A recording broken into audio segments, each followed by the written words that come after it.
Hate speech చట్టం మాకొద్దని BJP రాష్ట్ర అధ్యక్షుడు రామచంద్రరావు స్పష్టం చేశారు. హేట్ స్పీచ్ చట్టాన్ని తీసుకురావాలని సీఎం రేవంత్ రెడ్డి ప్రభుత్వం చేస్తున్న ప్రయత్నాన్ని బీజేపీ తీవ్రంగా వ్యతిరేకిస్తోందన్నారు. బీజేపీ నాయకులు కార్యకర్తలను లక్ష్యంగా చేసుకుని దూషించడానికే ఈ బిల్లును తీసుకువస్తున్నారని ఆరోపించారు.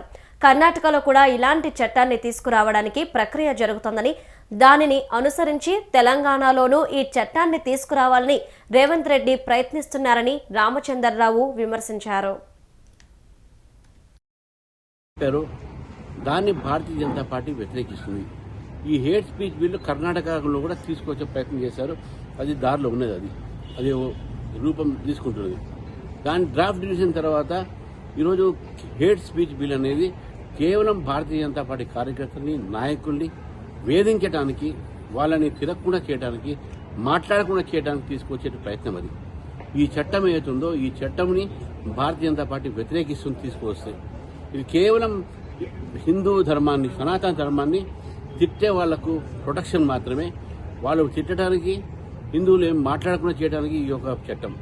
నిజంగా ముస్లిం కాంగ్రెస్ ముస్లిం అన్నది ఎవరంటే కాంగ్రెస్ పార్టీ కదా. హిందూ దేవతల మీద ఈరోజు హేళంగా మాట్లాడింది కాంగ్రెస్ పార్టీ కదా. హేట్ స్పీచ్ ఇస్తుంది వాళ్ళు. సనాతన ధర్మం మీద అసభ్యంగా మాట్లాడింది ఇండియా అలయన్స్ వాళ్ళ పార్ట్నర్స్ గారా.